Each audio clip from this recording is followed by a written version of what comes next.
గ్రంథము 14వ అధ్యాయము 1వ వచనం.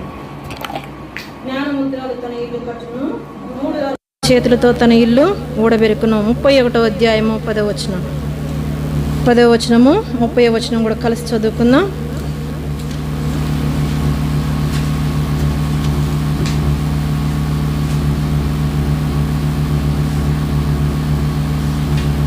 సామెతల గ్రంథము 31వ అధ్యాయము 10వ వచనం. గుణవతి అయిన భార్య దొరుకుట అరుదు, అట్టిది ముత్యము కంటే అమూల్యమైనది.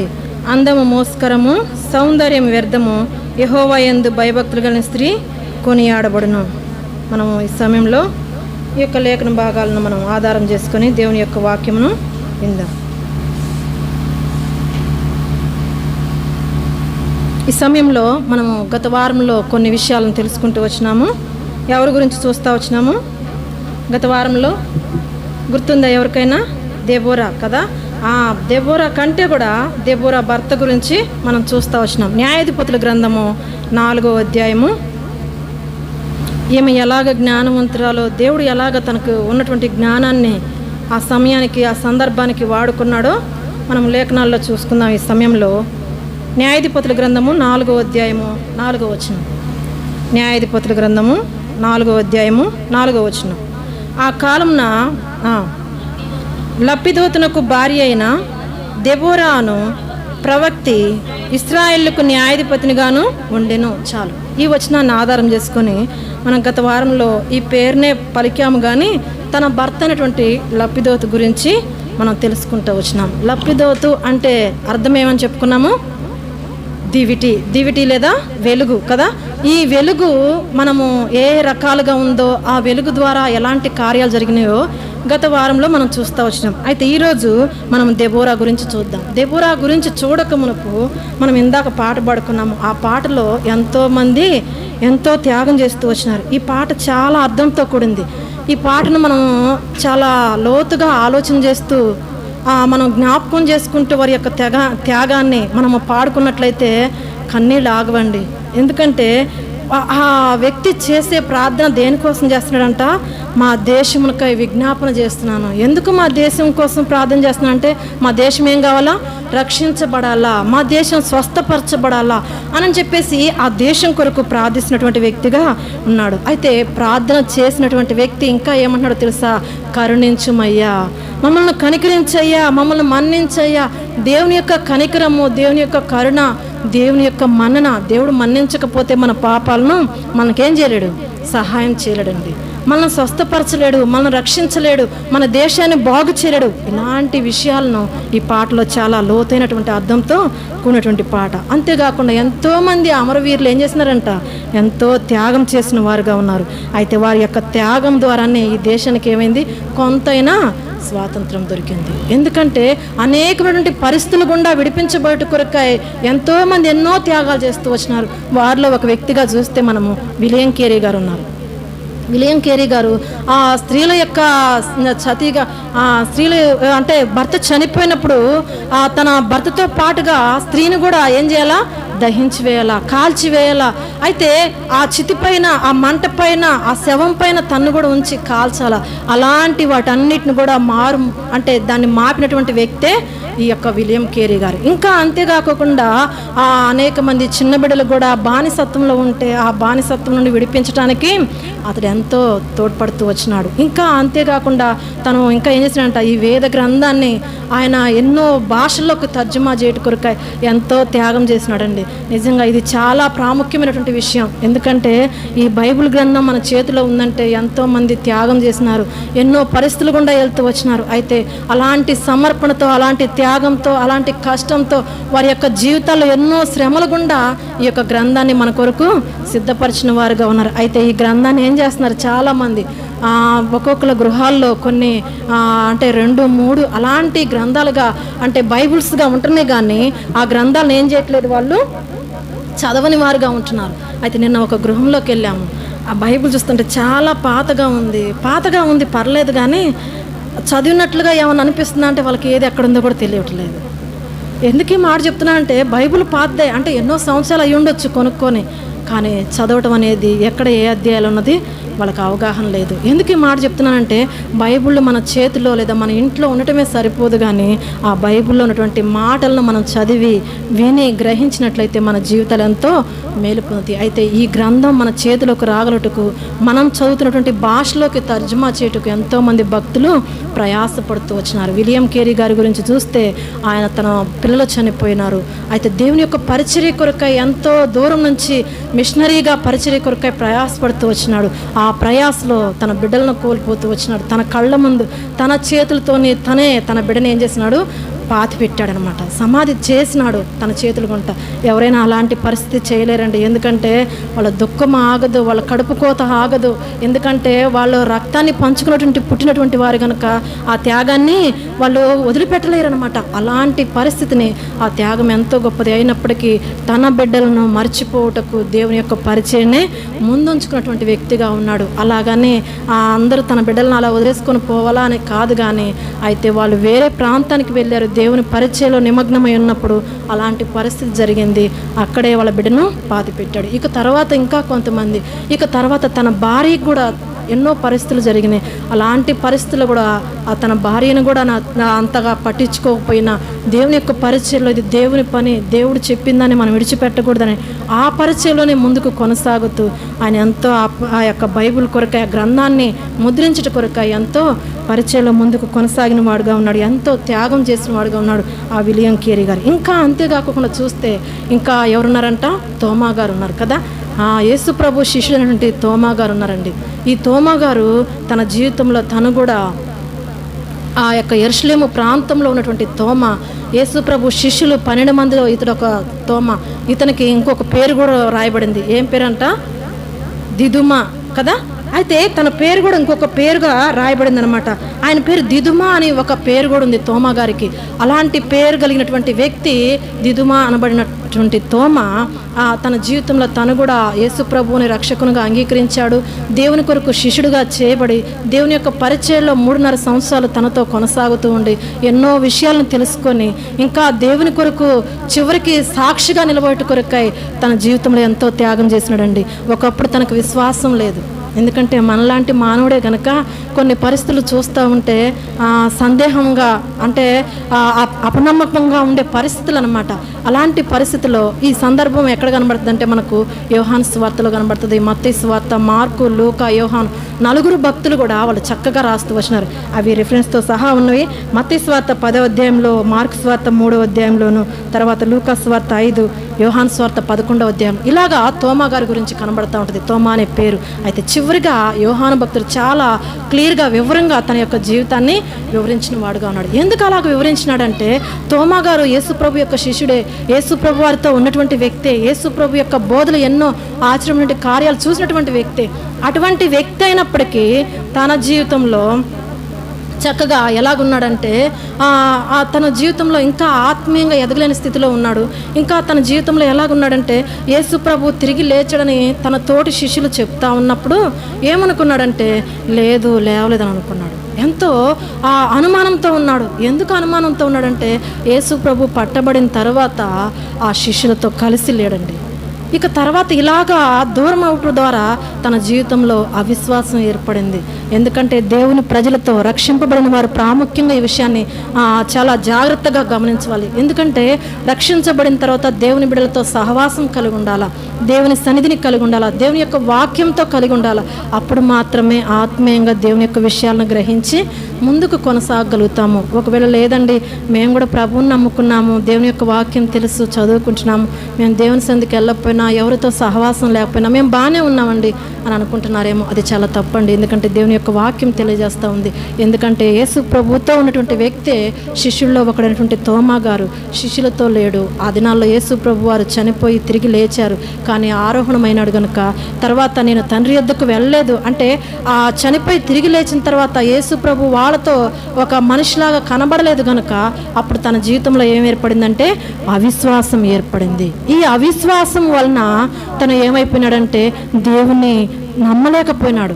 యేసు ప్రభు తిరిగి లేచాడు అని తన తోటి శిష్యులు చెప్తా ఉన్నప్పుడు ఎలాగున్నాడంటే, లేదు లేదు, మీరు ఆయన చూసారా? ఒకవేళ చూస్తే ఆయన చూసి ఉండరు, ఒకవేళ దయ్యమో భూతమో అనుకొని అలాగ మాట్లాడుతూ ఉంటాడు. అది యోహాను సువార్త 20వ అధ్యాయంలో మనకు కనబడుతూ ఉంటుంది. ఇలాగ మాట్లాడుతూ ఉన్నప్పుడు లేదు, ప్రభువే వారితో కనబడుతూ వచ్చినాడు. శిష్యులందరూ కలిసి ఒక గృహంలో కూడుకున్నప్పుడు వారు ఎంతో భయంతో తలుపు మూసుకుని ఉన్నటువంటి సందర్భంలో ఈ పేతురుగా తోమా గారికి ప్రభు కనబడ్డాడు అనమాట. ఈ తోమా గారికి ప్రభు కనబడి ఇంకా తోమా గారిని ఏమన్నాడంటే, తోమా మరి నా వైపు చూడని చెప్పేసి ప్రభు సెలవిచ్చినప్పుడు, నేను ఆ ప్రభువుని నమ్మాలంటే ఆయన చేతులలో ఉన్నటువంటి గాయాలలో వేళ్ళు పెడితే తప్పనిచ్చి నేను నమ్మను, పక్కన నా చెయ్యి ఉంచితే తప్పనిచ్చి నేను నమ్మను అని చెప్పేసి ఇలాగా ఆ వేళ్ళును ఆ చేతుల్లో పెట్టేసి పక్కలో పెట్టేసి చూసి నమ్మినటువంటి వ్యక్తిగా ఉన్నాడు. అప్పుడు ఒక మాట రాయబడింది, చాలా చక్కగా ఉంటుంది. ఆ మాట చూద్దాము. యోహాను సువార్త 20వ అధ్యాయము, అది చూసుకొని మనం ముందుకు వెళ్ళిపోదాం. యోహాను సువార్త 20వ అధ్యాయము 27వ వచనం. 20వ అధ్యాయము 27వ వచనం. తరువాత తోమాను చూచి, నీ వ్రేలు ఇటు చాచి నా చేతులు చూడుము, నీ చెయ్యి చాచి నా ప్రక్కలో ఉంచి అవిశ్వాసివి కాక విశ్వాసివై ఉండుమనెను. 28 కూడా. అందుకు తోమా ఆయనతో, నా ప్రభువా నా దేవా అనెను. 29. యేసు, నీవు నన్ను చూచి నమ్మితివి, చూడ నమ్మిన వారు ధన్యులని అతనితో చెప్పెను. చూడండి ప్రభువుని ఎలాగా నమ్మలేనటువంటి స్థితికి గురవుతూ వచ్చినాడో. అయితే ప్రభువే ప్రత్యక్షం కావాల్సి వచ్చింది. ఒకవేళ ప్రభు ప్రత్యక్షం కాకపోయినా ప్రభువుని నమ్ముంటే ఆ సమయంలో ఇంకా ఎక్కువగా విశ్వాసంలో బలపడేవాడేమో. ఇంకా అంతకంటే కూడా ఈ దినాల్లో ఉన్నటువంటి మనందరికీ మాదిరికరంగా ఏంటంటే, మనలో కూడా ఒక్కొక్కసారి ఇలాంటి అవిశ్వాసంలోకి అపనమ్మకంలోకి జారిపోతూ ఉంటాము. అయితే ఇలాంటి విషయాలను దేవుడు మరలా మనకు ముందుకు గుర్తు చేయటం కొరకై ఈ విషయాన్ని మరలా పరిశుద్ధాత్మ చేత వ్రాయించినాడు. విశ్వాసివై ఉండుము, అవిశ్వాసివి కాక. ఎప్పుడు అవిశ్వాసివి కాకుండా ఉంటావు అంటే, ఈ గుర్తులు చూసినప్పుడు, లేదా ఈ యొక్క సందర్భాలు చూసినప్పుడు, లేదా ఇలాంటి వాక్యాలు విన్నప్పుడు అవిశ్వాసము కామండి. ఒకవేళ విశ్వాసులంగా మనం ఉండకోకుండా మనము అవిశ్వాసులంగా ఉన్నట్లయితే మనకు చాలా అవసరమైంది దేవుని యొక్క సన్నిధిని. ఈ విషయాన్ని మనము ఎంతో జ్ఞాపకం చేసుకోవాల్సిన వారంగా ఉంటున్నాం. ఇంకా అంతేకాకుండా ఒక మాట దీంట్లో ఏముందంటే 28వ వచనం. అందుకు తోమా ఆయనతో, నా ప్రభువా నా దేవా అని. నా ప్రభువా నా దేవా అంటున్నాడు. అంటే ఈ మాట చూడండి ఎంత అర్థంతో కూడిందంటే, నా ప్రభువా నా దేవా, నా ప్రభువి, నా పరిపాలకుడివి, నా దేవుడివి అని చెప్పేసి ఆ వ్యక్తి అంటే, అంతకు ముందున్నటువంటి కాలంలో డొమిషియన్ చక్రవర్తి కూడా ఇలాగా పిలిపించుకోవాలని ఆశించాడంట. చరిత్ర చెప్తుంది కదా. డొమిషియన్ చక్రవర్తి కూడా తను కూడా ఏమనుకున్నాడంటే, ఆయన కూడా ఒక ప్రభువులాగాను ఇంకా ఒక దేవుడుగాను అని నన్ను కూడా పిలిస్తే బాగుండు అని కోరుకున్నాడంట. అంటే ప్రభువుగా పిలువబడటానికి మనుషులు మామూలుగా కూడా కొంతమంది అలాగనే అనుకుంటారండి. ఎట్లా అంటే, ఇప్పుడు రాజులు ఉన్నారు, రాజులను కూడా వాళ్ళు ఏమంటారు, ప్రభువే అంటారనమాట. అంటే అలాంటి చక్రవర్తులుగా రాజులుగా సింహాసనం మీద కూర్చొని పరిపాలించే ప్రతి వారు అలాంటి కోరిక కలిగి ఉన్నారేం, కానీ ఆ కోరిక కలిగి ఉండటం వేరు, అదే అయి ఉండటం అనేది వేరండి. ఎందుకంటే మన ప్రభునటువంటి యేసుక్రీస్తు వారు ఆయన స్వయంభవుడు, ఆయన సొంతగా కలిగిన వాడు. అయితే సృష్టిని కలుగజేసిన దానిలో మనం ఒక భాగముగా మనుషులము. మనం ఎవరు అంట, కలుగజేయబడినటువంటి వారం. కలుగజేయబడిన వారం ఎప్పటికీ ఏం కాము, ప్రభులం కానే కాము, దేవుళ్ళము కానే కాము. ఎందుకంటే దేవుడు స్వయంభవుడు కదా, ఆయన సొంతగా కలిగిన వాడు. ఆయన ఎవరిని తయారు చేయలేదు. ఆయన అలాగంటే అదేందండి, యేసు ప్రభు కన్యగర్భాన జన్మించాడు కదా, ఆయన కూడా ఒక మానవుడు కదా అని అనుకుంటాం మేము. కానీ ఆయన మానవుడుగా భూమి మీదకి పరిచయం కాకమునిపే పరలోకంలో ఉన్నటువంటి దేవుడు అనమాట. అప్పుడు పరలోకంలో ఉన్నప్పుడు యెహోవా దేవుడుగా పిలువబడుతూ వచ్చినాడు అటువంటి దేవుడు. సరే, ఇప్పుడు మనం ఈ తోమా గారి గురించి ఇలా మనం ముందుకు చెప్పుకుంటూ పోతే ఇంకా చాలా విషయాలు ఉన్నాయి. ఈ తోమా గారు ఇలాగ ప్రభువులో మరి విశ్వాసిగా జీవిస్తూ, విశ్వాసిగా కాదండి, ఇంకా తను ప్రాణం పెట్టడానికి కూడా వెనుక తీనటువంటి వ్యక్తిగా జీవించినాడు. ఆయన ఆ ప్రాంతం నుంచి యెరూషలేము నుండి ఆయా దేశాల్లో చెదిరిపోయినటువంటి వారిలో ఇతడు ఒక వ్యక్తిగా ఉండి మన భారతదేశాన్ని ప్రేమించి మన భారతదేశంలో ఉన్నటువంటి ప్రజల రక్షణ కొరకై ఆయన తోమా గారు ఆ చెన్నై ప్రాంతానికి, కేరళ ప్రాంతానికి వచ్చి అనేకుల్ని రక్షణలోకి నడిపించడానికి దేవుని యొక్క పరిచయంలో ముందుకు నడిపించబడినటువంటి వ్యక్తి అండి.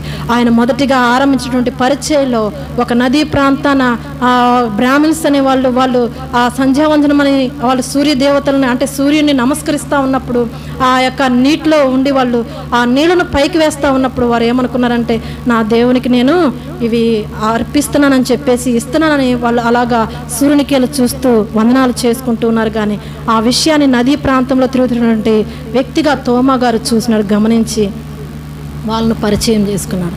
వాళ్ళతో మాట్లాడి ఇదేంటండి మీరు ఇలా చేస్తున్నారు, మీ దేవుడు ఏంది వాటిని అంగీకరించలేదా అంటే, లేదండి ఎప్పుడు నేను చిన్నప్పటి నుంచి చూస్తున్నాను ఈ విషయాన్ని, నీళ్ళు ఎప్పుడైనా పైకి వేస్తూ ఉంటే అవి పైకి వెళ్ళవు కదండి, కిందికే వస్తాయి, భూమి ఏదైనా ఆకర్షిస్తుంది కానీ పైన ఏది వెళ్ళిపోదండి అని చెప్పేసి అలాగ వాళ్ళు సమాధానం ఇచ్చినప్పుడు, లేదండి మా దేవుడు స్వీకరిస్తాడు మేము వేటిని ఇస్తున్నా కూడా అని చెప్పినాడు. ఆ సమయంలో వాళ్ళ ఎదురుగానే వాళ్ళు తీసుకున్నటువంటి ఆ నదిలో ఉన్నటువంటి నీళ్ళనే తీసుకొని పైకి వేసినప్పుడు మన దేవుడు అంగీకరించాడండి. అవి పైకి వెళ్ళిపోయినాయి కానీ కింద పడలేదు. అప్పుడు వాళ్ళు తెలుసుకొని ఆ ప్రాంతంలో కేరళలో ఉన్నటువంటి బ్రాహ్మిన్స్ వాళ్ళు యేసుక్రీస్తుని సొంత రక్షకునిగా అంగీకరించారు. అక్కడి నుంచి చెన్నై పట్టణానికి వచ్చారు. అక్కడ అంతేకాకుండా ఆ ప్రభు కొరకై ఆయన బల్లెపు పోటుతో హతసాక్షిగా చేయబడ్డాడు. ఒక కొండ మీద గుహలో ప్రార్థన చేసుకుంటూ ఉంటే వాళ్ళు దుండగులు వచ్చినారు, దేవుని ఎరిగినటువంటి వ్యక్తులు, అంతేకాకుండా దేవుని ప్రజల మీద కోపంగా ఉండేటువంటి వాళ్ళు అప్పుడు ఉన్నారు, ఇప్పుడు ఉన్నారండి. ఎప్పుడు ఉన్నప్పటికీ ఒక సత్యాన్ని మనం గమనించాలి. శబ్దయంత్రం ద్వారా వింటున్న ప్రతి ఒక్కరు కూడా ఏంటంటే దేవుని యొక్క పరిచర్యను ఎవరు కూడా ఆపు చేయలేరండి. ఎందుకంటే దేవుడు వచ్చే వరకు ఈ పరిచర్య అలాగా కొనసాగుతూనే ఉంటుంది. ఒకవేళ ఒక్క చోట కూడా దేవుని ప్రజలను హింసించి చంపేసిన వారుగా ఉంటున్నారా, మరొక ప్రాంతంలో దేవుడు ఇంకొకరిని లేపుకునేవాడుగా ఉంటున్నాడు. అయితే దేవుని యొక్క పరిచర్యకు అంతం లేదండి. ఒకవేళ దేవుని ప్రజలను ప్రార్థించే వారిని చంపొచ్చేమో కానీ ప్రార్థన పరిచర్య ఆగిపోదు అని ఈ యొక్క సత్యాన్ని కూడా మనం తెలుసుకోవాల్సిన వారంగా ఉన్నాం. ఇంకా అయితే ఇలాగ తోమా గారు, విలియం కేరీ గారు, ఇంకా వారితో పాటుగా భక్త్ సింగ్ గారు కూడా, ఆయన చిక్కు మతస్థుడు, పంజాబ్ రాష్ట్రంలో జన్మించినటువంటి వ్యక్తి. ఆయన గురించి 2 మాటలు తీసుకుని మనం వాక్యంలోకి వెళ్ళిపోదాం. ఆయన రక్షించబడటానికి ఒక కారణం ఉందండి. ఆ పంజాబ్ రాష్ట్రంలో దేవుని యొక్క పరిచర్య కొరకై అమెరికా ప్రాంతం నుండి ఒక వ్యక్తి ఆ యొక్క ప్రాంతానికి వచ్చి, ఈ పంజాబ్ రాష్ట్రంలో దేవుని ప్రజలు దేవుని ఎరగాలి, వాళ్ళు నశించిపోకూడదు, వాళ్ళు నరకానికి వెళ్ళకూడదనే ఆత్మ భారంతో ఒక వ్యక్తి ఏం చేస్తున్నాడంటే, ఒక మిషనరీగా ఆ వ్యక్తి అమెరికా దేశం నుండి ఆ ప్రాంతానికి పరిచర్యకు వచ్చాడండి. అలాగ పరిచర్యకు వస్తే ఆ పరిచర్యలో కొంతకాలం సువార్త చేస్తూ ఉన్నాడు. ఏం ఫలితం కనబడలేదు. కొన్ని రోజులు గడిచిపోయినాయి, దినాలు గడిచిపోయినాయి, నెలలు గడిచిపోతూ ఉన్నాయి. ఇంకా ఎవరు రక్షణలోకి రావట్లేదు, ఎవరు దేవుణ్ణి తెలుసుకోవట్లేదు. అయితే తనకు ఎంతో బాధ కలిగింది. ఇక తర్వాత ఏం చేస్తున్నాడంటే, ఒక గదిలో ఆయన ఏం చేసినాడు, అక్కడ కూర్చొని మోకరించి ప్రార్థన చేస్తూ ఉన్నాడు. అతని కొరకై ఒక వ్యక్తి అంట టిఫిన్ తీసుకొచ్చాడంట. ఉదయకాలం అయ్యేటప్పటికల్లా టిఫిన్ తీసుకొస్తే తను కొంచెం ఎవరైనా ఇష్టపడి ఉంటారు కదా, ఆ స్నేహంతో ఎలాగో మొత్తానికి ఆహారం కొరకై టిఫిన్ తీసుకొని వచ్చారు. టిఫిన్ తీసుకొస్తే ఆ టిఫిన్కి వెళ్ళి చూడలేదు. ఆ వ్యక్తి ఏం చేస్తున్నాడంటే, ఆ పాస్టర్ గారు ప్రార్థన చేస్తూనే ఉన్నారు. సరే ఇక మధ్యాహ్నం టైం అయింది, మరలా భోజనం టైం అయింది కదా అని అనుకొని వచ్చి చూస్తే ఆ టిఫిన్ ఖాళీ కాలేదు, అలాగనే ఉండిపోయింది. అయ్యో మరి ఒకవేళ మధ్యాహ్నం లేసి తింటారేమో, ఇప్పుడు నేను క్యారేజ్ తీసుకొచ్చాను భోజనం తింటాడులేనని చెప్పేసి ఈ చల్లగా ఆరిపోయినటువంటి ఈ ఆహారం ఎందుకులే, ఇది తీసుకుని వెళ్దామని చెప్పేసి దాన్ని తీసుకుని వెళ్ళిపోయి ఇది అక్కడ పెట్టేశాడంట. ఇది అలాగే ఉండిపోయింది. మరలా సాయంత్రం వచ్చి చూసేటప్పటికల్లా అలాగే ఉంది. ఇలాగా కొన్ని రోజులుగా ఒకరోజు ఇట్లా రోజుల తరబడి తీసుకొస్తూ ఉన్నారు, వెనక్కి తీసిపోతారు. ఎన్ని రోజులైనప్పుడు కూడా ఆ వ్యక్తి ఏం చేస్తున్నాడంటే, ఆహారం మానివేసి ప్రార్థన చేస్తున్నాం. ఇదేదో ఒక కథలాగా నేను చెప్పలేదండి, నిజంగా వాస్తవంగా జరిగినటువంటి పరిస్థితి. ఎందుకంటే భక్త్ సింగ్ గారు ఎలాగ దేవుళ్ళలోకి వచ్చాడో ఆ విషయాన్ని తెలియజెప్పడం కొరకే ఈ మాటలు మీకు జ్ఞాపకం చేస్తున్నాను. అయితే ఇలాగ ప్రార్థన చేస్తూ ఉంటే నెలలు గడిచిపోయినాయి, సంవత్సరాలు కూడా ఒకవేళ గడిచిపోవచ్చేమో, కొన్ని సంవత్సరాలు అయిపోయినాయి. అంతవరకు తను అలాగని ఎలా బ్రతికాడంటే, దేవుడు ఎలాగైనా బ్రతికించగలడు కదా. ఎందుకంటే మోషే గారు ఒక పర్వతం మీదకి వెళ్ళిపోయి ప్రార్థన చేస్తూ ఉంటే 40 దినాలు ఉపవాసం ఉండి రాత్రింబగళ్ళు ప్రార్థన చేశాడంట. అప్పుడేం పుచ్చుకోలేదని రాయబడింది అక్కడ, ఆహారం కానీ నీరు కానీ తీసుకోలేదని వాక్యం తెలియపరచబడతా ఉంది. ఒకవేళ అరణ్యంలో కొండ మీద ఇంకా వేడి, ఇప్పుడున్న వేడిని జ్ఞాపకం చేసుకుంటే అది ఇంకా ఎక్కువ అండి. ఒకవేళ ఎండాకాలంలో ఎండనైనా తట్టుకున్నామేమో కానీ ఇప్పుడు వస్తున్నటువంటి ఎండ వేడి అంత ఎక్కువగా అనిపిస్తూ ఉంది. అయితే కొండ మీద పగలు రాత్రి అనకుండా చేస్తున్నటువంటి ప్రార్థనకు ఎంత మాత్రము నీటిని ఆహారాన్ని పుచ్చుకోకుండా ఆ వ్యక్తి ప్రార్థన చేసిన వ్యక్తిగా ఉన్నాడు. ఇక తర్వాత పోతే ఇలాగ ప్రార్థన చేస్తూ ఉన్నాడు. ఈ యొక్క మిషనరీ గారు కూడా, పాస్టర్ గారు కూడా ప్రార్థన చేస్తూ ఉన్నారు. అలాగ ప్రార్థన చేస్తూ ఉంటే కొంతకాలం అయిపోయిన తర్వాత కొంత అనారోగ్యానికి గురవుతూ వచ్చినాడంట. మరలా వాళ్ళ దేశానికి వెళ్ళిపోయాడు, అమెరికా ప్రాంతానికి వెళ్ళిపోయి డాక్టర్ గారిని కలిసి డాక్టర్ గారితో అన్నాడంట, కొంచెం నాకు ఇలా బాగోట్లేదు, నాకు ఇలా టెస్ట్ చేయడం అని చెప్పేసి అనగానే తనకు మంచిగా స్కానింగ్లని అలాంటివన్నీ తీసి చూస్తే ఒక ఆశ్చర్యకరమైన సంగతి ఒకటి బయటపడింది. ఏందో తెలుసా, తను ప్రార్థన చేసి మూలిగి కన్నీళ్లు విడిచి దేవుని సందులో గోల పెట్టుకొని చేసినటువంటి ప్రార్థన ద్వారా ఎడం వైపు ఉండవలసినటువంటి గుండె కుడి వైపుకి జరిగిందంట. డాక్టర్ల గారికి ఆశ్చర్యం అయిపోయింది. ఏంది ఇలాంటి పరిస్థితి ఎలాగ జరిగింది, అసలు గుండె ఎడం వైపు ఉండాల్సింది కుడివైపుకు జరగడానికి వీల్లేదే, ఇది ఒకవేళ బాల్యం నుండి ఉంటుందా, బాల్యం నుండి ఉంటే ఈ మనిషి బ్రతకడానికి అసాధ్యము, బ్రతకలేడు కదా అనుకుని ఇలా ఆశ్చర్యపోతుంటారు. లేదా బాల్యం నుండి కాదు, ఇదేదో ఈ మధ్య కాలంలోనే అలాగ జరిగి ఉంటుందని చెప్పేసి ఆ వ్యక్తిని పిలిచి డాక్టర్లు ఒకరికొకళ్ళు పరిశీలన చేసి దాని గురించి మాట్లాడుకొని తర్వాత ఆ వ్యక్తిని పిలిచి మాట్లాడుతూ వచ్చారంట. అయ్యా, ఇది ఇలాగ జరగడానికి ఒక కారణమని మేము గమనించినాము.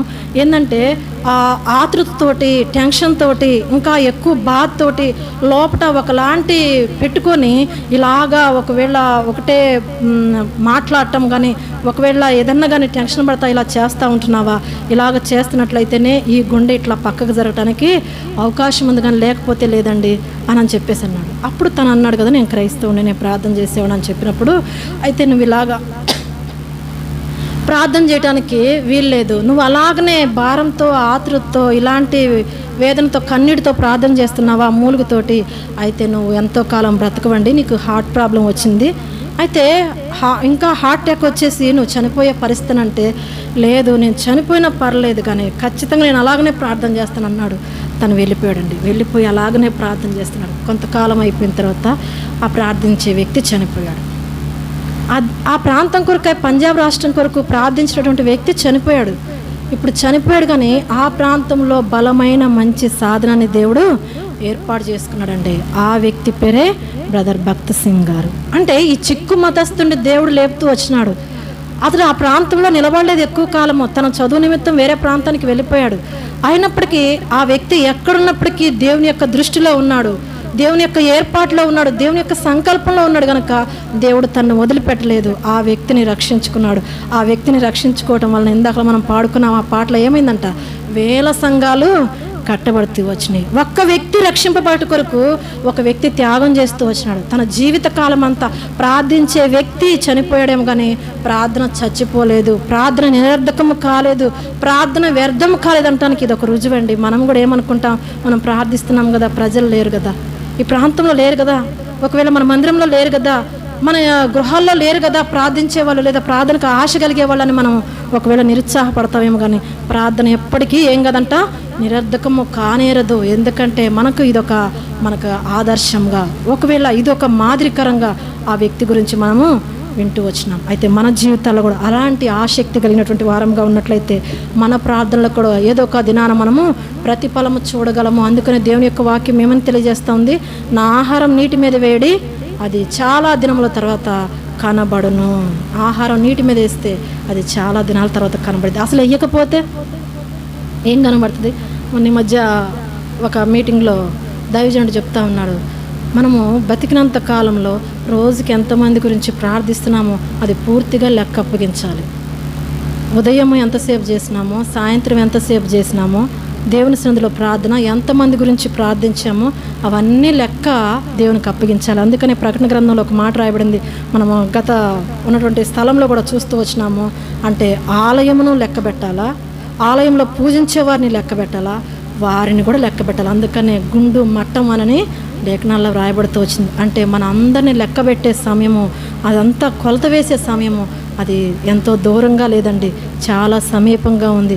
అయితే మనం ఆ విషయాలను ఎంతో భయంతో, వణుకుతో మనం గుర్తు చేసుకుంటూ ఆ విషయాన్ని మనము జాగ్రత్తగా అనుసరించే వారంగా ఉండాలని దేవుడు మనకు తెలియజేస్తూ ఉంటున్నాడు. అయితే ఇప్పుడు మనం వాక్యంలోకి వచ్చేద్దాము. న్యాయాధిపతుల గ్రంథము 4వ అధ్యాయం. ఈ భారతదేశ స్వతంత్రం కొరకు వాళ్ళంతగా పోరాడుతూ వచ్చినారు.